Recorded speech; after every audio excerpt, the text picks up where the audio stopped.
14వ శ్లోకం. విధాయ రక్షాన్ పరితః పరేతరాన్ అశంకితాకారముపైతి శంకితః క్రియాపవర్గేష్వనుజీవి సాత్కృతాః కృతజ్ఞతామస్య వదంతి సంపదః. విధాయ రక్షాన్ పరితః పరేతరాన్ అశంకితాకారముపైతి శంకితః క్రియాపవర్గేష్వనుజీవి సాత్కృతాః కృతజ్ఞతామస్య వదంతి సంపదః.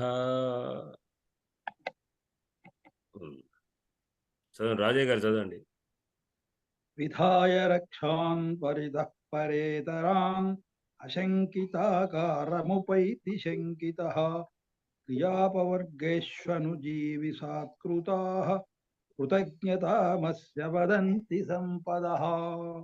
విధాయ రక్షాన్ పరితః పరేతరాన్ అశంకితాకారముపైతి శంకితః క్రియాపవర్గేష్వనుజీవి సాత్కృతాః కృతజ్ఞతామస్య వదంతి సంపదః. శైలజ గారు చదవండి. విధాయ రక్షాన్ పరితః పరేతరాన్ అశంకితాకారముపైతి శంకితః క్రియాపవర్గేష్వనుజీవి సాత్కృతాః కృతజ్ఞతామస్య వదంతి సంపదః. అశంకితలో షా సా అన్నారు, ఎన్నో షా కరెక్ట్ అన్నారు కానీ విధాయ రక్షాన్ పరితః పరేతరాన్ అశంకితాకారముపైతి శంకితః క్రియాపవర్గేష్వనుజీవి సాత్కృతాః కృతజ్ఞతామస్య వదంతి సంపదః. భగవద్గీత పోటీ జరిగేటప్పుడు నన్ను న్యాయ నిర్ణేతగా ఉంచారు. అది జగిత్యాల జిల్లాకు సంబంధించిన పోటీలో పిల్లలు కనుక 20-30 శ్లోకాలు ఉంటాయి. అందరూ మొత్తం చదువుతారు కరెక్టే, అందరూ కూడా నేర్చుకుంటారు, కంఠస్థంగా చేసి చెప్తారు. కానీ ఎక్కడ వాళ్ళది గురించి అంటే ఈ ఉచ్చారణలోనే బాగా పట్టుకున్నాను. చెప్పాను కరెక్ట్గా ఉచ్చారణ ఎక్కడ స్పష్టంగా ఉందా లేదా, ఈ మహాప్రాణాలు వెలకడం కానీ లేకుంటే ఈ శిష్యాలు వెలకడం కానీ ఇంకా ఏదైనా వెరుపులు కానీ ఇవే ప్రధానం. కానీ నేను జడ్జిమెంట్ తర్వాత మీటింగ్లో చెప్పేటప్పుడు వాళ్ళు ఏమన్నారు, అవన్నీ చూడద్దు, మనం వాళ్ళు భగవద్గీత నేర్చుకున్నారే చూడాలి అని ఎవరు చెప్తున్నారు. అంటే నిజమే భగవద్గీత నేర్చుకున్నారు కానీ వాళ్ళు ఇక్కడ ఫస్ట్ సెకండ్ మీరు ఎట్లా గుర్తించాలి?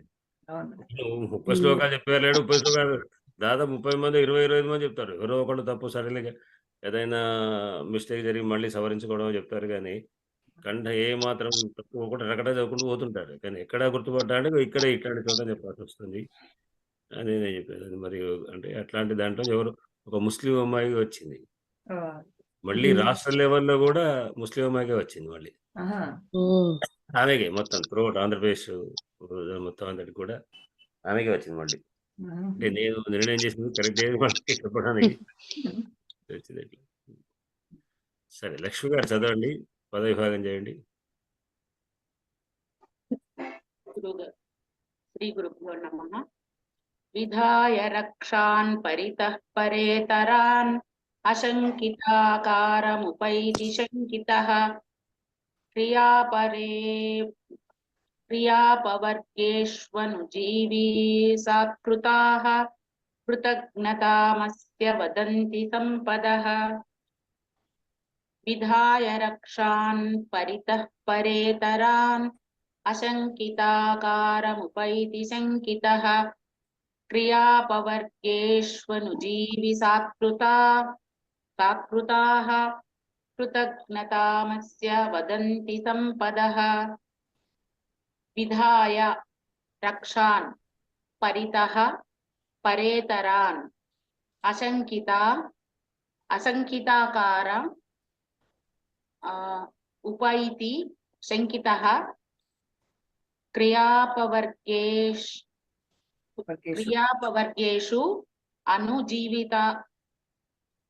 విడిగా చెప్పాలా గురువు గారు? అనుజీవితాః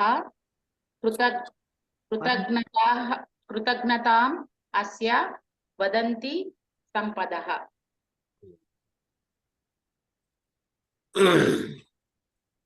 అరుణ గారు గురుగారు ఇక్కడ విధాయ రక్షాన్ పరితః పరేతరాన్ అశంకితాకారముపైతి శంకితః క్రియాపవర్గేష్వనుజీవిసాత్కృతాః కృతజ్ఞతామస్య వదంతి సంపదః. విధాయ రక్షాన్ పరితః పరేతరాన్ అశంకితాకారముపైతి శంకితః క్రియాపవర్గేష్వనుజీవిసాత్కృతాః కృతజ్ఞతామస్య వదంతి సంపదః. అవి విభక్తులు చెప్పండి. విభక్తి. విధాయ అవ్యయం రక్షాన్ రక్షం రక్షౌ రక్షాన్ రక్షశబ్దः అకారాంతः పుల్లింగో ద్వితీయా బహువచనాంతः. పరితః అవ్యయం పరేతరాన్ పరేతరం పరేతరౌ పరేతరాన్ పరేతర శబ్ద అకారాంతర పుల్లింగో ద్వితీయా బహువచనాంతः. అశంకితాకారం అశంకితాకారం అశంకితాకారౌ అశంకితాకారాన్ అశంకితాకార శబ్దः అకారాంతः పుల్లింగో ద్వితీయ ఏకవచనాంతः. ఉపైతి ఉపైతి ఉపేతః ఉపయంతి ఉపపూర్వక ఇన్ గత ఉపేతి ఉపేతః ఉపయంతి. ఉపైతి ఉపేతః ఉపైతి ఉపేతః ఉపయంతి. ఉపయంతి ఉపై ఈ బుక్ లో అలాగే ఇచ్చాడు. ఏతి యాత ఏతి ఏతః యంతి యాంతి ఎంత కరెక్ట్ ఉపయంతి. ప్రథమ పురుష కర్తరి లట్ పరస్మైపది ప్రథమ పురుష ఏకవచనాంతః. శంకితః శంకితః శంకితౌ శంకితాః శంకిత శబ్ద అకారాంత పుల్లింగ ప్రథమైకవచనాంతః. క్రియాపవర్గేషు క్రియాపవర్గే క్రియాపవర్గయోః క్రియాపవర్గేషు క్రియాపవర్గ శబ్దः అకారాంత పుల్లింగ సప్తమీ బహువచనాంతః. అనుజీవిసాత్కృతాః అనుజీవిసాత్కృతా అనుజీవిసాత్కృతే అనుజీవిసాత్కృతాః అనుజీవిసాత్కృతా శబ్ద ఆకారాంత స్త్రీలింగ ప్రథమా బహువచనాంతః. కృతజ్ఞతాం కృతజ్ఞతాం కృతజ్ఞతే కృతజ్ఞతాం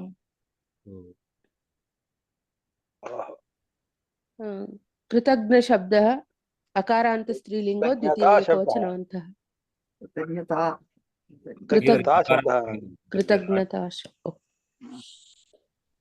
కృతజ్ఞతా శబ్ద అకారాంత స్త్రీలింగో ద్వితీయ ఏకవచనాంతః. ఆకారాంత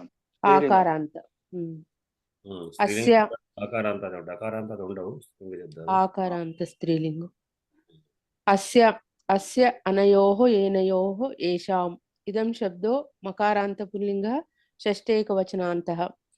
వదంతి వదతి వదతః వదంతి వద వక్తాయాం చెప్తున్నారు మీరు వదతి వదతి వదతి వదతి వదతః వదంతి వద వక్తాయాం వాచి ధాతో కర్తరి లట్ పరస్మైపది ప్రథమ పురుష బహువచనాంతః. వ్యక్తాయాం వాచి వ్యక్తాయాం అంటే వ్యక్తీకరించడం. వాచి వ్యక్తాయాం అన్నమాట. వాక్కులో వ్యక్తీకరించడం వదతి మాట్లాడడం అని అర్థం. వాచి సరే సంపదః సంపత్ సంపదౌ సంపదః సంపత్ శబ్ద దకారాంత స్త్రీలింగ ప్రథమ బహువచనాంతః. అంతే గురుగారు.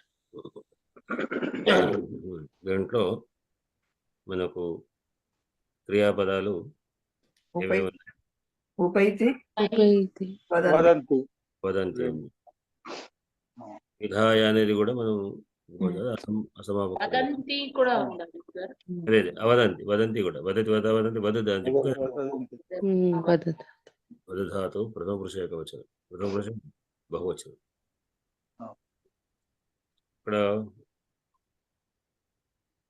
వదంతి తీసుకుందాం అనుకోండి. వదంతి అన్నప్పుడు బహువచనం కదా. ఏవి వదంతి లేకుంటే ఎవరు వదంతి మాట్లాడుతున్నారు అది ప్రథమ పురుషంగా మాట్లాడుతున్నారా లేకుంటే మాట్లాడుతున్నవి అని అర్థం అస్య చెప్పుకున్నది నరసింహ గారు స్వామి కృతజ్ఞతాం వదంతి. ఎవరు కస్య అస్య. కృతజ్ఞత అస్య అర్థం కాదు కదా. అస్య అస్య అస్య అనే ఏ భక్తి మనకి ఏ భక్తి కావాలి షష్ఠి షష్ఠి దుర్యోధన ఏకవచనం. యొక్క వదంతి అన్నప్పుడు యొక్క. వదంతికి కర్త ప్రథమ భక్తిలో ఉంటుంది కదా ఆ, ప్రథమ వదంతి బహుజనకి బహుజన్ తీసుకోవాలి ప్రథమ భక్తి బహుజనం సంపద సంపద వదంతి సంపదలు సంపద చెప్తున్నాయి వ్యక్తీకరిస్తున్నాయి అని అర్థం ఇక సంపద మాట్లాడుతున్న మాటలు చెప్పగలక సంపదలు చెప్తున్నాయి దేనిని వ్యక్తీకరిస్తున్నాయి దేనిని చెప్తున్నాయి దేనిని ద్వితీయ వ్యక్తి కృతజ్ఞత కృతజ్ఞతాం అనేది సంపద కృతజ్ఞత అని సంపద అన్నప్పుడు ఎవరి యొక్క సంపదలు అనుజీవి అనుజీవి సాత్కృత ఆ, అస్య. అస్య అస్య ఆయన యొక్క ఎవరి యొక్క సంపద కథం భూత సంపద కథం భూత సంపద ఎటువంటివి అనుజీవి అనుజీవి సాత్కృత అదే దానికి విశేషణం అంటాడు. అనుజీవులు అంటే అనుసరించి జీవించేవాళ్ళు అని అనుచరులు భక్తులు, సేవకులు ఎవరన్నా ఆ అనుజీవికి చేసిన సత్కృతాలు సత్కృత సంబంధమైన సంపత్తులు అనుజీవులకు ఏవైతే సత్కారాలు చేశారో సత్కార సంబంధమైన సంపదలు కృతజ్ఞతాం వదంతి కృతజ్ఞత్వాన్ని వ్యక్తీకరిస్తున్నాయి ఎప్పుడు క్రియాపవర్గేషు క్రియ అపవర్గేషు క్రియలు అపవర్గం అంటే అయిపోవడం సమాప్తం సత్సు అనమాట అంటే దగ్గర సమయం ముందు అంటే క్రియలు పనులు అయిపోయిన పనులు అయిపోయినాక అనుజీవులకు చేసే సత్కారాలకు సంబంధించిన సంపదలు కృతజ్ఞతను వ్యక్తీకరిస్తున్నాయి అంటే ఎవరైతే భటులకు కానీ లేకపోతే అనుచరులకు కానీ సేవకులకు కానీ వాళ్ళకి ఏదైనా పని చెప్పిన తర్వాత ఆ పని చేసిన తర్వాత ఆ పనికి తగ్గట్టుగా నిన్ననే మనం చెప్పుకున్నాం పని తగ్గట్టుగా రకరకాలైనటువంటివి చేస్తున్నాడు కనుక వాళ్ళకి ఇచ్చే సంపదలు ఏవైతే ఉన్నాయో వాడు ఆ సంపద సంతృప్తిగా సంతోషంతో వాళ్ళని పనిచేసి మాకు ఈ విధంగా మా దొరగారు గురువు గారు ఈ విధంగా నాకు ఈ విధంగా సన్మానం చేశారు అని వాళ్ళు ఎంతో సంతోషంతో దాన్ని అనుభవిస్తూ వాళ్ళు ప్రతిసారి కూడా వాళ్ళు కృతజ్ఞతను చెప్పుకుంటున్నారు కనుక ఆ సంపదలే ఎత్తున్నాయని ఇక్కడ అంటున్నాడు సంపదలు వారికి సంపదలు కృతజ్ఞతను వ్యక్తీకరిస్తున్నాయి ఆయనకు అని అన్న తర్వాత అయితే ఇతడు ఏం చేశాడు ఇంకొక వాక్యం మళ్ళీ వెనక పోదాం అనుకోండి ఇంకొక క్రియాపదం ఏంటి ఉపైతి ఉపైతి అంటే ఏతి ఇత యాంతి అన్న ఇన్ని గతం అనే ధాతు ఉపాప్లస్ ఎండు గతం గతం అంటే వెళ్ళుట అన్నప్పుడు పొందుట అన్న అర్థం కూడా మనం చెప్పుకోవచ్చు ఉపైతి అంటే పొందుతున్నాడు ఎవరు అంటే ఇక్కడ సహా అని అనుకోవాలి సహా లేదు ఇక్కడ అధ్యాహారం సహా అతడు ఉపైతి పొందుతున్నాడు ఎట్లా అశంకితాకారం కథం భూత అంటే శంకిత అనుమానిస్తున్న వాడే దేనిని పొందుతున్నాడు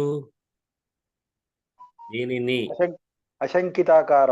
అశంకితాకారం అశంకిత ఆకారం శంక లేనటువంటి విధమైన ఆకారం అంటే శంకిత అనే కానీ అశంకిత ఆకారం అంటే అనుమానం ఉన్నా అనుమానం లేనట్లుగా అనుమానము లేని రూపాన్ని పొందుతున్నాడు అంటే మీదికి మాత్రం నువ్వెంత షాపులలో మనం ఏవైనా వస్తువులు తీసుకోవచ్చి రేపు ఇస్తాను తర్వాత ఎప్పుడో ఎక్కడో ఇస్తాను లేదంటే వాడు తెల్లారి మన తర్వాత వాళ్ళు నమస్కారం సార్ బాగున్నారా అని ప్రత్యేకంగా అంటారు. సరేనా మరి మర్చిపోయి పైసలు ఇస్తాను. సార్ మీ దగ్గర పైసలు ఎక్కడికి పోతాయి? మీ దగ్గరే ఉంటాయి అని వాడి ఉద్దేశం ఇమ్మని. మీదికి మాత్రం మీదికి మాత్రం అంటాడు. మీ దగ్గర పైసలు ఎక్కడికి పోతాయి సార్ మీరు మాకు బ్యాంకులో వేసుకున్నట్లు లెక్క అని అంటాడు. అంటే ఇవ్వండి అని అర్థం. మీదికి ఒక మాట పైన లోపల ఒక మాట అనమాట. అట్లా మీదికి మాత్రం ఏమాత్రం అనమాలే నువ్వు ఈ భటుడు చాలా గొప్పవాడు మంచివాడు అన్నట్టుగానే ఉంటాడు కానీ అశంకితాకారాన్ని ఉన్నట్టుగా ఉంటాడు. లోపల మాత్రం శంకితుడే. ఎప్పుడు చిత్తపెట్టుకుంటే ఉంటాడు. వీడి మీద ఒక దృష్టి వేరే చెప్తుంటాడు అనమాట. అట్లా అట్లా అశంకితాకారం ఉపైది అంటే అనుమానించి ఎవరిని ఏం చేసి విధాయ ఎందుకు చేసాడు అంటే ఎందుకు వచ్చిందంటే ఏం చేసి అనుమానిస్తాడు అంటే విధాయ అంటే చేసి అంటే ఏం చేసి రక్షాన్ పరితః రక్షాను విధ దేనిని చేశాడు రక్షాను రక్షకులనుగా వాళ్ళని చేసి ఎక్కడ పరితః చుట్టూ కూడా పరేతరాన్ ఎవరిని అంటే పరేతరాన్ చేశాడు. పరేతరాన్ అంటే పర ఇతరులు. పరేతరులు అంటే పర అంటే శ్రేష్టమైనటువంటి అని కూడా అనుకోవచ్చు. అవును. లేదా పర అంటే శత్రువు అని అనుకోవచ్చు కూడా. పర అంటే శత్రువుల కంటే ఇతరం అంటే తనకంటే భిన్నమైన ఇతరులను అంటే తన దగ్గర వారిని అర్థం. పరేతరులను అంటే వేరే దూరం ఉన్న వాళ్ళు లేకుంటే శత్రువులు అని ఇంకా వాళ్ళ దగ్గర శత్రువులు ఉండరు కానీ అంటే కొంచెం ఇప్పుడు కూడా జనరల్గా రాజ్యం మీదకి వచ్చిన తర్వాత ప్రభు ఏం చేస్తాడంటే మొత్తం మీద అబ్జర్వ్ చేసి తనకు అనుకూలమైన వాళ్ళని మారుస్తాడు. తనకు అనుకూలంగా చేస్తాడు. ప్రభుత్వాలు కూడా అంతే. ఏ ప్రభుత్వం మారినా కూడా ఇప్పుడు మా దగ్గర తెలంగాణ మారుతుంది. ఆఫీసర్లంతా మారిపోతారు. ఇప్పుడున్న ఆఫీసర్లందరినీ తీసేసి వేరే కొత్త ఆఫీసర్లు పెట్టుకుంటారు. తనకు అనుకూలమైన వారిని పెట్టుకుంటారు అనమాట. అది ఎప్పుడు ఏ ప్రభుత్వం అయినా అంతే. ఏ ప్రభుత్వం అయినా కదా పాత వాళ్ళు ఉండంలే అని అనుకోరు వాళ్ళు. మారుస్తారు. తను చెప్పిన మాటలో వినాలి. ఎందుకంటే ఉన్నటువంటి వ్యక్తి ఇదివరకు ఇంతకుతో ఉన్నటువంటి ప్రభుత్వానికి నడిచిన వ్యక్తి తనకు ఆ ప్రభుత్వం సంబంధించిన సంబంధం తనకు లేదు. తన యొక్క ఉనికిడి మరి వేరే ఉంటుంది. కనుక ఆ విధంగా వాడు నడుచుకోడు. మనకి ఇష్టం ఉండదు కూడా. ఉంటుంది ఉండదు. కనుక వాళ్ళను మార్చేస్తుంటాడు. కనుక పరేతరులను అంటే తన దగ్గరి వారినే రక్షాను విధాయ పరితః చుట్టూరా కూడా అంటే తన చుట్టూ విషయాలు అంటే తన అనుబంధంగా ఉన్నటువంటి విషయాలన్నింటిలో కూడా తన దగ్గరి వారినే పెట్టుకున్నా ఏం చేశాడు మీదికి మాత్రం అశంకితంగా మళ్ళీ అంటే అంతా తన దగ్గర వాడైనా మళ్ళా వాడే అనుమానమే. కనుక మళ్ళీ ఒక దృష్టి వాడిని పెడుతుంటాడు మీదికి వీడు ఎట్లా చేస్తున్నాడు లేదా వీడి సంగతి ఏమిటి అనే విధంగా అన్నీ కూడా అంటే ఇది ఒక రాజకీయమైనటువంటి అనమాట. నిజానికి ఏమంటారంటే రాజునకు ఆత్మీయులు ఎవరు ఉండరు. దగ్గరి వాళ్ళు మిత్రులు చాలా క్లోజ్ అనేది ఎవ్వరూ లేరు. తాను ఒక్కడే ఒంటరి వాడి కింద లెక్క. తన మీద అభిమానం చూపించేవాడు ఎవరు ఉండరు. అట్లా అని అందరినీ కూడా శత్రువులుగా చూడడానికి వీళ్ళు అందరి మిత్రులుగానే చూడాలి. చివరికి భార్య పిల్లలు కొడుకులు కూడా ఎవరైనా కూడా నమ్మడానికి వీల్లేదు. అది కొడుకు కూడా తీసుకుపోయి జైల్లో వారేసి తన వేసిన ఎంతమంది కొడుకులు చరిత్రలో ఉన్నది ఇప్పటికీ కూడా మనం చూస్తూనే ఉన్నాం. అవసరం కూడా తండ్రిని చంపివేసి అయినా సరే తన కింద తను రావడానికి ప్రయత్నం చేస్తుంటారు. అట్లానే భార్యలు కూడా చేసేటువంటి సంఘటనలు ఉన్నాయి. కనుక అట్లా అని నువ్వు శత్రువు అని నమ్మకుండా ఉన్నట్టుగా ఉండకూడదు. మరి అది కూడా కష్టమే. కనుక ఆత్మీయంగా ఉన్నట్టుగానే ఉండాలి. అందరి మీద ఆత్మీయంగా ఉండాలి. కానీ ఎప్పుడు మన తన దృష్టిలో ఉండాలి. ఇందిరాగాంధీని భటుడే చంపేశాడు. ఎవడైతే రక్షగా పెట్టారో వాడు చంపేశాడు చేశాడు. కనుక ఎవరిని నమ్ముతాము చెప్పలేదు. అందుకనకనే అట్లా అని నేను ఎవరిని నమ్మా నేను ఒక్కడే కూర్చుంటాను వీడిని ఎవరు నమ్మా అంటే వీళ్ళు రాజు నడవదు. కానీ నమ్మనట్టుగానే ఉంటున్నవాడే ఉండాలి. కనుక నమ్మనట్టుగా ఉంటున్నటువంటి వాడు ఉంటున్నాడు. ఆ విధంగా చేసిన తర్వాత మళ్ళీ కానుకలు ఇస్తున్నాడు. కానుకలు కూడా ఇచ్చి వాళ్ళ సంతోషం. ఎందుకంటే రేపు తెల్లారి ఏ ఆపద రాకుండా సాధ్యమైన ప్రయత్నం ఇది కొంత అడ్డుకుంటుంది. వాడు ఏదైనా కుట్ర పొందాలనుకున్నా కానీ అయ్యో నాకు ఇది ఇచ్చాడు కదా అని కొద్దిగా ఎక్కడైనా మార్పు వస్తుంది మనసులో. కనుక అందుకొరగానే వాళ్లకు పనిచేసే వెంబడే రకరకాలైనటువంటి అవి ఇస్తుంటాడు. ఈ విధంగా తన చుట్టూ ఉన్నటువంటి పరిస్థితిని ఎట్లా తనకు అనుకూలంగా ఎట్లా మార్చుకొని ప్రయత్నం చేస్తున్నాడు, ఏ విధంగా వాళ్ళందరి మీద దృష్టి పెడుతున్నాడు అనేది శ్లోకంలోని భావం. విధాయ రక్షాన్ పరితః పరేతరాన్ అశంకితాకారముపైతి శంకితః క్రియాపవర్గేష్వనుజీవి సాత్కృతాః కృతజ్ఞతామస్య వదంతి సంపదః. దీంట్లో సంధులు చెప్పాలి. రాజు గారు చెప్పండి సంధులు.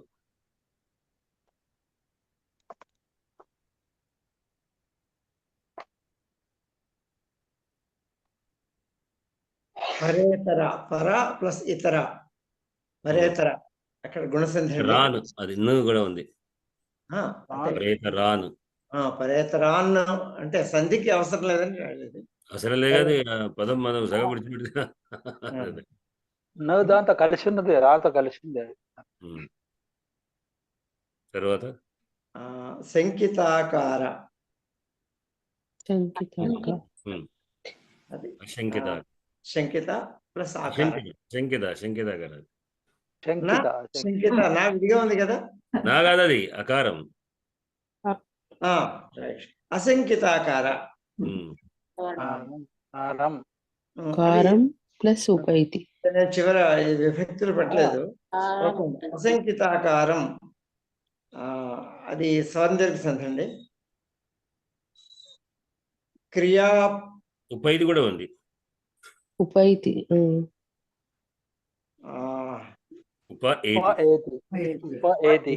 ఉపైతి వృద్ధి సంధి.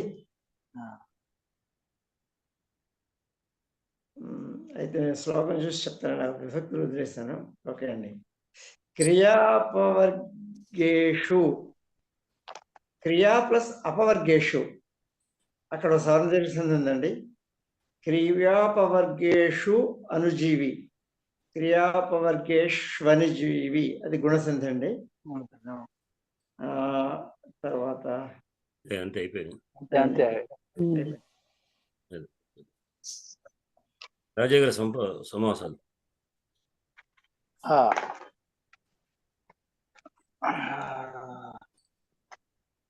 పరేభ్యః ఇతరే పరేతరే, పరేభ్యః ఇతరే పరేతరే. ఇది తాన్ పరేతరం. అది అంటే ఇది పంచమి విభక్తి. అది పంచమి తత్పురుషం, పంచమి తత్పురుషం అవుతుంది. వారకంటే ఇతరులు అని, అంతే కదా. అదే తర్వాత నశంకితః అశంకితః, ఇది నై తత్పురుషం. అశంకితస్య ఆకారః అశంకితాకారః షష్ఠీ తత్పురుషం. ఇది ఈ రక్షను కూడా మనము రక్షాన్ని కూడా రక్షంతి, ఇది రక్షాః అంటే రక్షిస్తున్నారు కనుక రక్షులు. ఇది కృదువృత్తి అంటాం. అంటే అది వేరే, అది వేరే. రక్షస్ అది వేరే, అది వేరే. రాక్షసులు కూడా అదే రక్ష అని అర్థమే, కాకపోతే అసమాసం ఇదే. ఇక్కడ రాక్షసులు రక్షులు, ఇది రక్ష అనేది రక్షులు. రక్ష శబ్దం వేరే ఉంది, అది రాక్షసులు అర్థంలో. ఇది రక్ష శబ్దం, అది సకారాంతం, ఇది అకారాంతం. అది స్త్రీలింగం. రాక్షస పుంలింగం, రక్ష రక్ష. అది మనం గంట ఆగమార్థం గమనార్థం కుర్యాద్ రక్ష, కుర్యాద్ గంట రవం రక్ష దేవతా చెప్తుంటాం కదా. ఆగమార్థం తు దేవానాం, గమనార్థం తు రక్షసాం, గమనార్థం తు రక్షసాం. రక్షసాం రక్షస్ శబ్దం, రక్షసాం నపుంసకలింగం. రక్ష రక్షసి రక్షాంసి, రక్షాంసి. అవునవును, కరెక్ట్. రాక్షస శబ్దం ఏం సమాసం? ఇది కృద్దువృత్తి అంటాం. కృద్దువృత్తిలో ఏంటంటే ధాతువుని శబ్దంగా మారుస్తాం.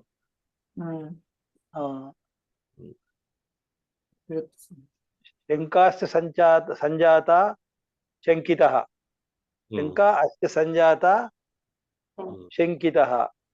ఇది కూడా ఇది తద్ధితం అనుకుంటా. ఇది కూడా అంతే. అదే తద్దిత కృతవృత్తులు అన్ని వాటి వృత్తిలో తద్ధితం అదే. వృత్తులు. తర్వాత క్రియాణం అపవర్గాంతేషు. ఇది చెప్పారా? అశంకితాకారం చెప్పారా? అశంకిత చెప్పాను. అశంకితస్య ఆకార అశంకితాకార అయిపోయింది అది. మళ్ళీ ఇంకా పూర్తిగా ఉంది కదా. ఆ? అశంకితాకారం వరకు చెప్పారా? బహువ్రీహి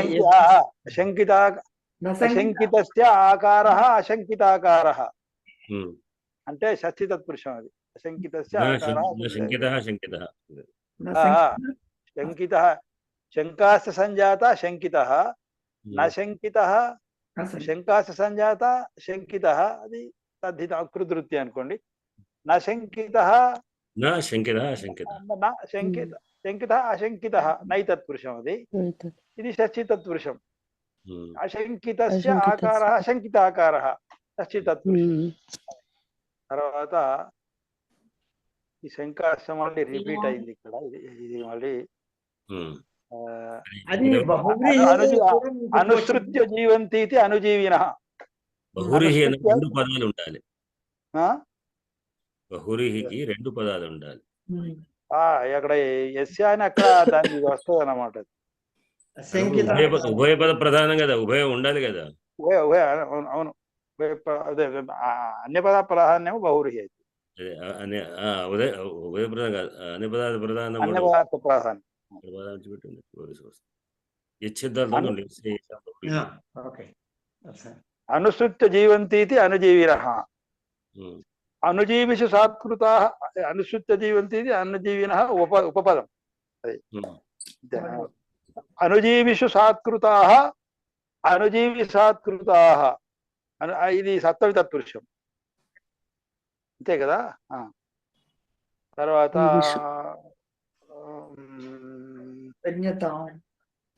కృతం జానాతి కృతజ్ఞస్య భావ కృతజ్ఞత ఇది అధీతం అనుకుంటా అంతే కదా. కృతజ్ఞత అధీతం అంతే. సమాసాలు అవే సమాసాలు. క్రియాపవర్గేషు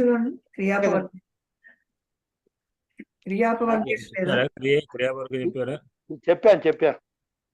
ఏం చెప్పారు? క్రియాణం అపవర్గాస్తేషు క్రియాపవర్గే. క్రియాణం అపవర్గాస్తేషు క్రియాపవర్గే. అది షష్ఠి తత్పురుషం. క్రియాణం అపవర్గాః క్రియాపవర్గాః షష్ఠి తత్పురుషం తేషు క్రియాపవర్గేషు. అది ఇట్లా అన్నమాట. ఈ షష్ఠి తత్పురుషం అవుతుంది మొదటిది ఇట్లా అన్నమాట. ఈ కృతజ్ఞత కృతజ్ఞుడు అనేది కృతజ్ఞత జానాతి కృతజ్ఞ అనేది ఇది ఉపపదం గురుగారు. కృతం జానాతి కృతజ్ఞుడు అంటే కృతజ్ఞుడు. కృతజ్ఞుడి యొక్క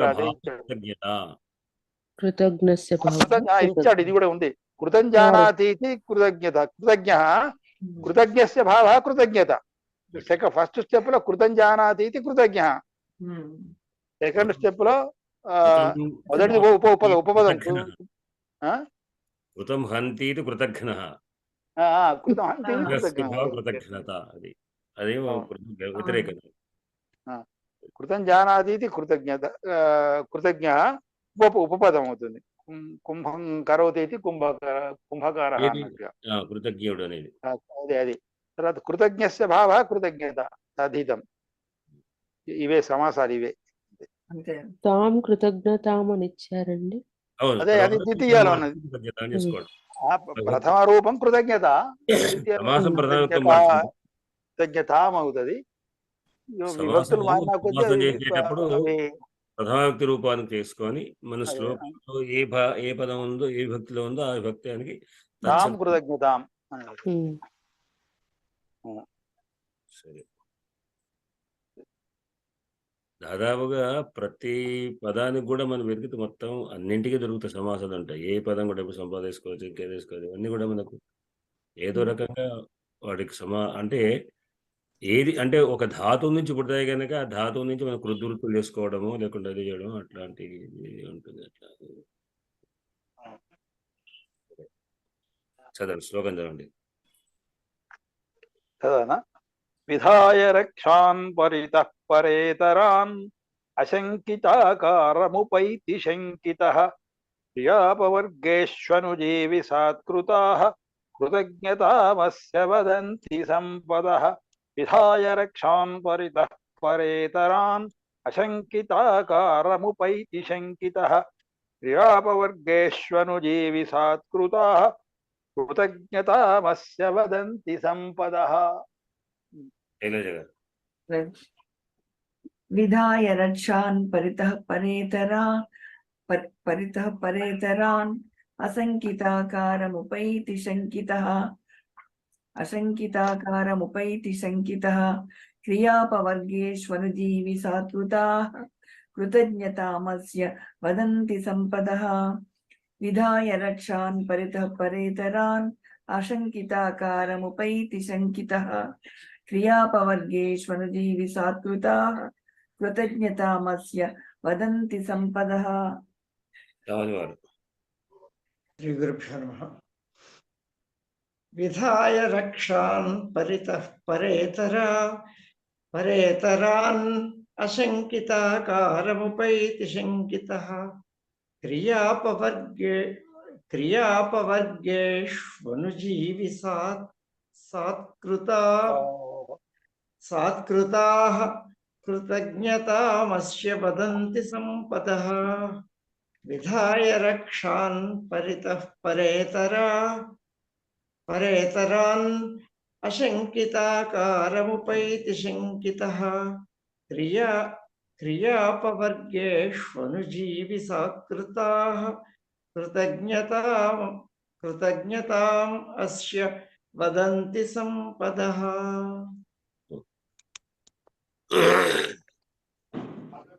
లక్ష్మి గారు చదవండి.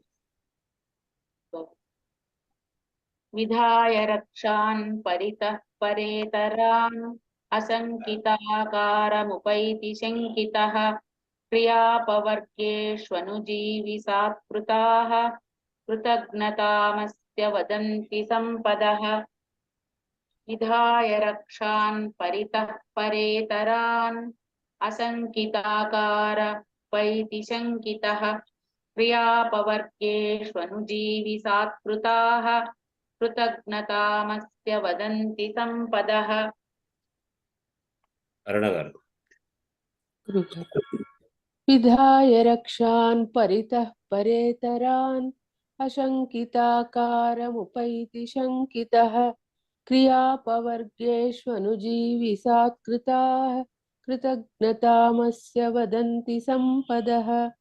విధాయ రక్షాన్ పరితః పరేతరాన్ అశంకితాకారముపైతి శంకితః క్రియాపవర్గేష్వనుజీవి సాత్కృతాః కృతజ్ఞతామస్య వదంతి సంపదః.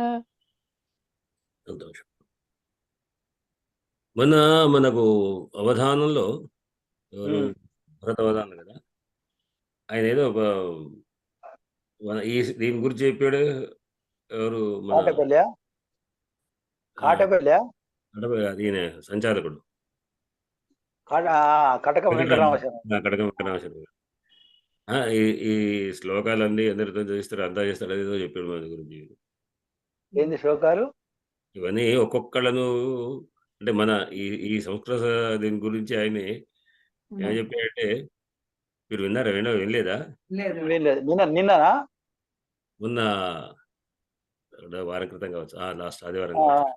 ఏమన్నారు? ఈ సంస్కృత నేర్చుకుందాం అనే దాంట్లో సంస్కృతం నేర్పుతుంటారు శర్మ గారు. అయితే అందరితోని ఒక్కొక్కళ్ళను తోని శ్లోకాలు చదివించి ఒక్కొక్కళ్ళతోని వాళ్ళు చూసి ప్రతి వాళ్ళ దాంట్లో చేస్తుంటాడు, చూస్తుంటాడు. అదే ఆయన అన్నాడు అంటే ఆయనకు అంటే మన గురించి ఏం తెలిసింది ఆయనకు? అదేం లేదు, ఏమో మరి నేను వినలేదు. అది చెప్పే పద్ధతి ఇది. అసలు పూర్వకాలంలో నేను అక్కడ జక్కినారాయణ గారు మంతెన్లో చెప్తున్నప్పుడు ఒకసారి విన్నా. అందరితోని శ్లోకాలు చదివించడం, అందరితోని తర్వాత అయితేనో మళ్ళీ అదే పాతవి కూడా అందరితోని చెప్పించడం వరుస అట్లా చెప్పించడం వల్ల విని విని నోటికి అయిపోతాయి అన్నమాట అట్లా. తర్వాత ఉచ్చారణలు కూడా మంచిగా చదివే వాళ్ళతో మొదటికి చదివిస్తే ఉచ్చారణలు కూడా తర్వాత వాళ్ళు అనుకరించి చక్కగా ఉచ్చరిస్తారు. అట్లా అది పద్ధతి, అదే పద్ధతి. కంఠం ప్రయోగిస్తేనే ఈ కాలేజీలో చెప్పేది పాస్ అవడానికి చెప్పేటువంటిది అసలు వాస్తవానికి. ఈ పద్ధతే సరే. ఇదే విధానం అది. అయితే అంటే క్లాస్ లో 30-40 మందితో చెప్పడం కష్టం కానీ అదే అక్కడ కాలేజీలో ఎట్లా ఉంటుందంటే కొంతమంది చదివిస్తుంటే లేకపోతే ఏం చేస్తుంటా అంటే రోజు కంపల్సరీగా ఒకటో శ్లోకం నుంచి ఇవాళ ఒక ఎన్ని అయినాయి, నిన్నటి వరకు ఎన్ని అయినాయి అన్ని శ్లోకాలు ముందు ప్రార్థన కొంతమందే వాళ్ళు ప్రార్థన ఈ 2 ఉన్నాయి కదా శ్లోకాలు మనవి, ఈ 2 శ్లోకాలు ప్రార్థన చదివి అంటే మా కాలేజీలో ఒక ఫస్ట్ నా అపాయింట్మెంట్ అప్పుడు ప్రత్యేక స్కూల్లో లాగా ప్రార్థన జరుగుతుండే. ప్రార్థన వెళ్ళుగొట్టాగా అందరూ వచ్చి ప్రార్థన చేసేవాళ్ళు. చేసిన తర్వాత క్లాస్ స్టార్ట్ అయింది. తర్వాత మారి ఇక ప్రార్థనలో ఏం లేదు, ఎవరు క్లాస్లో వాళ్ళు ఇప్పుడు బిల్లు కొట్టకపోవడం విధంగా. కానీ నేనేం చేస్తుంటే ఈ శ్లోకాల్ని అప్పుడు మొదట ఏదో చెప్తున్న తర్వాత ఇక నేను ఈ శ్లోకాలు రాసాక శ్లోకాలు చదవమని చెప్పేవాడిని. ఈ 2 శ్లోకాల తర్వాత ఆటోమేటిక్గా వాళ్ళు మొదటి శ్లోకం నుంచి ఎన్ని శ్లోకాలు అయిన వరకు శ్లోకాలు చదివారు. తర్వాత బాగా అయిపోతాయని మొదటి 10 కట్ చేస్తుండే, 5, 10 అట్లా కట్ చేసుకుంటూ పెంచుకుంటూ పోతుంది. ఇటు తగ్గిస్తుండే అనమాట బాగా టైం తీసుకుంటేనే. గమ్మత్ ఏంటంటే ఒక్కసారి టీవీ వాళ్ళు వచ్చారు, ఇంటర్వ్యూ తీసుకున్నాక క్లాసులన్నీ మొత్తం వాళ్ళు ఏదో ప్రోగ్రామ్ చేస్తారు. టకటగా వచ్చారు. వాళ్ళు వచ్చిన సంగతి కూడా దాని క్లాస్లో ఉన్నాం. సరే ఏదని చెప్పడం వీళ్ళతో చెప్పించండి ఏదైనా అన్నాడు. ఏం చెప్పాడు, శ్లోకాలు అని అన్నాడు. వాళ్ళు ఒక్కడో శ్లోకాన్ని 40 శ్లోకాలు చదివేసరికి ఇక చాలు సార్ అందరు వాడు కదా ఏ పుస్తకం చూడాల్సిన అవసరం లేకుండానే వాళ్ళకి అన్ని శ్లోకాలు అందరికి కంఠస్థంగా ఉంటుంది శ్లోకాలు. అంటే పృథ్వీర తత్పరాలు గుర్తుండవచ్చు అని అందరినీ కూడా అడుగుతుంటాయి కూడా మొత్తం కంఠస్థం చేసేయాలి. పృథ్వీర తత్పరాలతో పాటు రాకపోతే నిలబెడుతుండి లేటుగా వచ్చేవాళ్ళు లోపలికి రాణిస్తూ ఉంటుంది. ఎందుకోసం లేటుగా వచ్చారు కంపల్సరీగా చదవాలి, శ్లోగా నేర్చుకోవాలి. వాళ్ళు ఒక్కొక్కసారి భయపడుతుండేవాడు, నేను చదవాలి సార్. ఒకవేళ పొరపాటున వాళ్ళు చదివినా కూడా 2 సార్లు 3 సార్లు అంటే ఏదో ఒక తప్పులు చదివితే నేను చెప్తుంటే ఈసారి ఇగో ఇంత అంటే నువ్వు కేవలం 3 సార్లు 4 సార్లు చదివావు, 5 సార్లు సార్ 5 సార్లు 5 సార్లు వస్తుంది శ్లోకం. ఇంట్లో వచ్చింది, ఇంట్లో వస్తుంది, ఇక్కడ దాకా రాదు. కొంచెం మంచిగా 10 ఏళ్ళది ఇక్కడ మా చెప్తావు కానీ రేపు రాదు. ఇద్దరు చెప్పిన ఉదాహరణ చెప్తుంటే కారులో 2 కార్లలో పెట్రోల్ పోసుకున్నాం అంటే మా హైదరాబాద్ ధర్మపురి హైదరాబాద్ అంటే 250 కిలోమీటర్లు. విజయవాడ హైదరాబాద్ ఎంతనో, విజయవాడ ధర్మపురి కూడా అంతే. ఇంత దూరం వెళ్ళాలి అంటే ఒక 2 లీటర్లు 5 లీటర్లు పెట్రోల్ పోసుకొని వేసి ఒక కారులో ఒక దాకాలో ఫుల్ ట్యాంక్ కొట్టి పంపిస్తున్నాం. ఏమవుతుంది, 2 సమాన స్పీడ్లోనే వెళ్తాయని చెప్పాను. ఎంత దూరం వెళతాయి, ఇది కొద్ది దూరం వెళ్ళాక ఆగిపోతుంది, అదేమో కంటిన్యూ వెళ్ళిపోతుంది. అర్థం ఏంటంటే బాగా చదివితే ఎక్కువ రోజులు ఉంటుంది, కొంచెం చదివింది ఇవాళ రేపటికి వస్తుంది. 3 రోజులు తెల్లారి మళ్ళీ కొద్ది రోజులకి ఎప్పుడు చదివినట్టున్నాయండి. ఇప్పుడు చాలా మంది చెప్తున్నారు సార్ మేము రామశబ్దాలు చదువుకున్నాం, ఏదో ఉన్నాయి రామ రామ అని ఏదో చదువుతుంటారు శబ్దం ఉంది అంటే అవి ఏముండు గుర్తుండవు. ఎందుకుంటే వాటి మీద చదివిన తక్కువ, వాటి మీద గ్రిప్ ఉండదు. అంటే 2 రకాల కంఠస్థం చేసేటప్పుడు ఎక్కువ సార్లు చదవాలి ఒకటి, రెండోది ఏంటంటే మళ్ళీ రిపిటేషన్ ఉండాలి. అంటే ఊరికే అందుకనే పారాయణం ఆవర్తన, అందుకని రోజు కంపల్సరీ శ్లోకాలు చదివించే విధానం అది ఉంటే మనకు ఒక బాగా ఉంటుంది. అయితే అందరితో మళ్ళీ ఇంకేమిటంటే కంపల్సరీగా ప్రతిపాదన చదివేయాలి లేదా ఇంకోటి అది కూడా. మరి ఇంకొకటి కూడా ఏం చేస్తుండే, వారం 10 రోజులు పరీక్ష పెడుతుండే, ఒక 5 శ్లోకాలు పరీక్ష. 5 శ్లోకాలు శ్లోకం ప్రతిపాదన తత్వాన్ని రాయాలి, వారం పరీక్ష. తర్వాత ఇంకొక విషయం కూడా ఏం చెప్తుంటే అంటే 5 నిమిషాలు మాట్లాడండి ఒక కార్యక్రమం. 2 నిమిషాలు మాట్లాడు, దాంట్లో ఎవరైనా 2 ముగ్గురుతుంది, అందరితో కాదు, 2 ముగ్గురు ఒక్కొక్కళ్ళు ఏదైనా ఒక శ్లోకం కానీ, ఒక కవి గురించి కానీ, ఒక దాని గురించి కానీ ఏదైనా మాట్లాడాలి. ఒక 2 నిమిషాలని స్టేజీ లాగా వచ్చి మాట్లాడి చెప్పిపోవాలి. ఎందుకొరకు అంటే ఉపన్యాసం అని చెప్పగలిగే కెపాసిటీ రావాలి. చెప్పడం కానీ స్టేజ్ కానీ ఏదో చాలా మంది పుస్తకాలు రాస్తారు కానీ ఉపన్యాసం చెప్పరా చాలా మందికి. చెప్పడం స్టేజ్ మీదకి వచ్చాక అది భయపడిపోతారు. ఇంగ్లీష్ లో ఒకటి ఉన్నది, the best way to learn language to speak it. మాట్లాడాలి అది. అట్లా అన్నాడు, మాట్లాడితే అవుతుంది. నాకు ఆ అవకాశం నేను ఎన్నడూ మాట్లాడలేదు అన్నాడు. సంస్కృత అకాడమీలోనే మాట్లాడే అవకాశం వచ్చింది అనుకోకుండా. ఏదో అది కంపల్సరీ మాట్లాడేది కనుక, అంటే దాంట్లో అవసరం ఉంటే మీ శ్లోకాన్ని, ఇప్పుడు ఈ చదువుకున్న శ్లోకాలు, శ్లోక భావాలు మీకు ఏ కొన్ని విషయం శ్లోకాలు మాట్లాడడం జ్ఞాపకం చేస్తే అవసరాన్ని బట్టి కోటి చేసే అవకాశం ఉంటాయి. కోటి చేస్తే బాగుంటాయి, ఆకర్షణీయంగా ఉంటాయి. ఇంకా అట్లా మధ్య మధ్య కోడ్ చేస్తూ ఉండాలి ఊరికేనే. మనకేం పని ఈ ఇట్లా శ్లోకం విధాయ రక్షణ ప్రద అని అక్కడ చెప్పాడు అని ఉంటూ మనం ఇట్లా చెప్పుకుంటూ పోతుంటే, ఆ శ్లోకం చదువుకుంటూ ఎదుటి వాళ్ళకి ఏదో ప్రసంగవశాత్తు రాజకీయాలు ఎట్లా ఉంటాయి అంటే, రాజు ఎట్లా ఉండాలి, లేకుంటే రాజకీయ నాయకులు ఎట్లా ఉంటారు, మంత్రులు ఎట్లా ఉండాలి ఇది అని చెప్తూ విధాయ రక్షణ ప్రద అని చెప్పి చెప్పాడు అని మన శ్లోకం కూడా చెప్పుకుంటూ పోయినాం అనుకోండి, ఆ శ్లోకం సంగతి వాళ్ళకి అర్థం కానీ కాకపోయి దాని మీద గ్రిప్ మనకు వస్తుంది. దాని మీద ఇంకో కొంత గ్లూకోజ్ పెట్టినట్టు, మనకు ఒక హార్లిక్స్ ఇచ్చినట్టు మళ్ళీ శ్లోకాన్ని అంటే మళ్ళీ ఒకసారి 10 సార్లు చదివినట్టుగా మనం మళ్ళీ నెక్స్ట్ టైం మళ్ళీ రేపటికి మళ్ళీ ఒకసారి వస్తుంది. అందువరకు అది పారాయణ తీరు రోజు చదువుతుంటే గుర్తుంటాయి, రోజు చదువుతుంటే గుర్తుంటాయి. చదివేటప్పుడు కూడా కంఠం ఉపయోగించి కొంచెం హెచ్చెత్తి చదవాలి. ఇప్పుడు మనం శ్లోకాలు చదివినట్టుగా చదవాలి, అంతేగాని మౌనంగా కూర్చొని ఏదో చదివాలి అని చూస్తే రాదు. అది దానికి ఎంత హెచ్చించి చదివితే అంత మంచిగా వస్తుంది శ్లోకం. అందుకని పాటలు పాడేవాళ్ళు పాడుతుంటే చాలా మంది పాటలు నోటికి వస్తాయి. ఎందుకు వస్తే వాళ్ళు వాడతారు వాటితో పాటు, తర్వాత పాడుతుంటారు. మాడి వాడుతున్నారు కానీ అది మాట దాంట్లో అంత మన గ్రిప్ ఉంటుంది. అదే మరి చదువు ఎందుకు రాదు అంటే, దీన్ని చదవం మనం, పాటలు చదువుతుంటాం, పాట పాడుతుంటే వింటుంటాం, వింటాం రేడియోలో, టీవీలోనూ వాటలో, మళ్ళీ మనం కూడా హమ్ చేస్తుంటాం. దానివల్ల ఏమవుతుందంటే దాని మీద కొంత గ్రిప్ వస్తుంది. అట్లానే ఈ శ్లోకాల వాటిని కూడా ఏదో రకంగా మనం దాన్ని వినియోగిస్తుండాలి. ఏదో రకంగా మాటలు చెప్పుకుంటే దాని వరకు వస్తుంది అనేది. అదే నాకు అందుకోసమే చెప్పారు శ్రవణం మననం నిధిధ్యాసం అని. వినడం కాదు, విని మననం చేసుకోవాలి. మననం చేసుకొని తర్వాత ప్రాక్టీస్ లో పెడితే ఎదుగుతుంది. 3 లక్షణాలు విద్యార్థి చెప్పారు కదా, శ్రవణం మననం నిధ్యాసం అని. అట్లా అందుకోసం మననం కంపల్సరీ, మననం చేస్తుంటేనే గుర్తుంటది. ఇప్పుడు అంటే బాగా మాటి చదవడం అనమాట. ఇది అంటే ఆ రోజు వెంకటరామ శర్మ గారు ఇట్లా ప్రతి వాళ్ళ మీద కూడా చదివించడం, వినిపించడం అనేది నాకు తెలిసింది. ఎందుకంటే నేను మొట్టమొదటి స్టార్టింగ్ లో ప్రార్థన కాగానే అందరి మీద నా మీద ఒక పద్యం చెప్పాడు. ఆ పద్యం చెప్పే చోట ఏదో అన్నాడు, అంటే దాంతో అది కాగానే నాతో అన్నాడు, ఇది మొన్న నాకు తెలిసింది, నేను నేర్చుకోకపోతే నాకు బాధ అనిపిస్తే నేను కూడా దాంట్లో చేరితే మంచిగా ఉండు అని.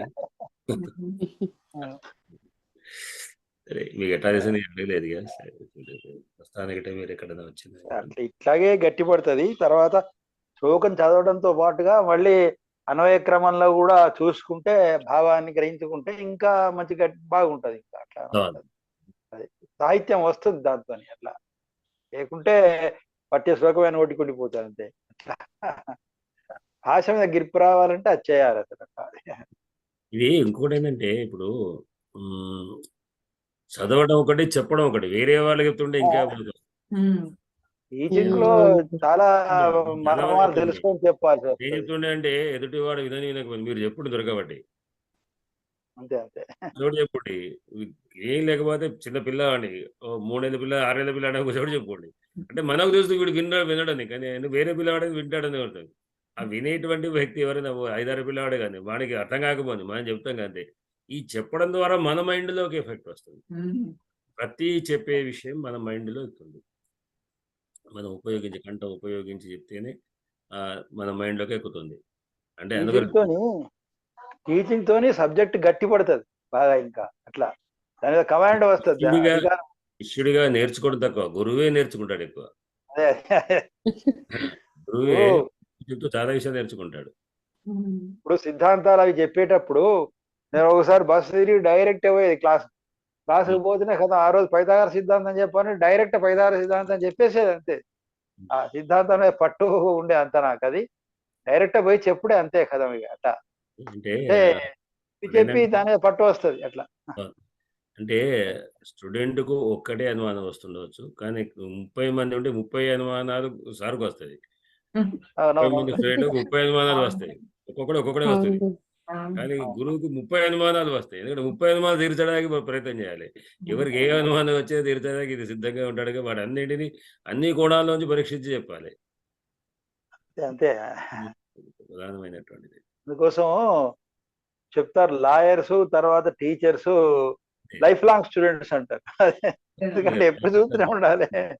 వాళ్ళు ఏ కేసు వచ్చింది దానికి సంబంధించి రెఫర్ చేస్తూనే ఉండాలి. లెసన్ చెప్పాలంటే లెసన్ ఎట్లా చెప్పాలి, ఏంది ఇదంటే మర్మాలేంది, సందులేంది, సమాసాలేంది, భావం ఏంది, అంతరార్థాలేంది, ఇవన్నీ చూసుకోవాల్సిన అవసరం ఉంటుంది. అట్లా అన్నమాట అది. ఇవన్నీ చెప్పినా కూడా టైం ప్రకారంగా కూడా చూస్తారు కదా గురుగారు. టైం లేదు మన అదే దగ్గర, మనం చెప్పింది వాళ్ళు వింటే చాలు అన్నట్టు చెప్పేస్తుంటారు చాలా మంది. అంటే అది ఇక ఏదో ఆ, వంతు తీర్చుకుంటానికి కానీ నిజంగా అయితే అట్లా ఉంటది అన్నమాట. చెప్పినప్పుడే మరి లాభపడతారు కొందరు. వాళ్ళది మనకు ఉదాహరణ కాదు. అది స్టాండర్డ్ చెప్పడం ఉదాహరణ అది మనకు.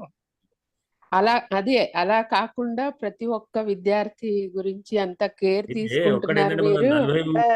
40 మంది ఉంటే 40 మందిని మనం చెప్పలేము. అవును అందుకే గురుగారు. నా ఉద్దేశం అంటే విద్యార్థి తక్కువనే ఉండాలి. కరెక్ట్, అది కరెక్ట్. ఇంత ఉంటేనే పర్సనల్ అటెన్షన్, అందరి మీద దృష్టి పెట్టగలుగుతాం. 50 వ్యక్తిగతమైన మంది ఏం దృష్టి. దృష్టి పెడతాం? కరెక్ట్. ఏదో ఉపన్యాసం చెప్తాం వెళ్ళిపోతాం అంతవరకు. ఇక్కడ అట్లా పట్టించుకునేది ఉండదు. 50 మందికి చెప్పడం కష్టంగా ఉంటుంది. అవునవును. ఇట్లా అవును. తక్కువనే ఉండాలి వీటికి. ఎక్కువ నిజం వేదం చెప్పేటప్పుడు కూడా 5-6 మంది కంటే ఎక్కువ మంది తీసుకునే వాళ్ళు కాదు. 10 మంది కంటే ఎక్కువ అంతే. ఎందుకంటే వాళ్ళతో కంఠస్థం చేసి గురువు మొత్తం మంది ఒక్కొక్కడు చూడాలి. ఒక్కొక్కటి స్వర కరెక్టే ఉందా చూడాలి. ప్రతి వాడి కంఠస్థం అనేది వచ్చినా చూడాలి. 60 మంది చెప్పేసరికి రోజు 60 మంది చెప్పి రోజు వాడే పరీక్షించరు. మంది కొత్త చెప్పరాదు. అవును. చూసి వాళ్ళ మీద దృష్టి పెట్టుకోవాలి. సరే మనం ఇక ముగిద్దాం. ఇప్పటికి బాగా అయిపోయింది. స్వస్తి ప్రజాభ్య పరిపాలయంతాం న్యాయేన మార్గేణ బ్రాహ్మణేభ్యః శుభమస్తు. లోకా సమస్తా సుఖినో భవంతు. శుభరాత్రి. శుభరాత్రి. ఆగస్టు చేస్తున్నాను.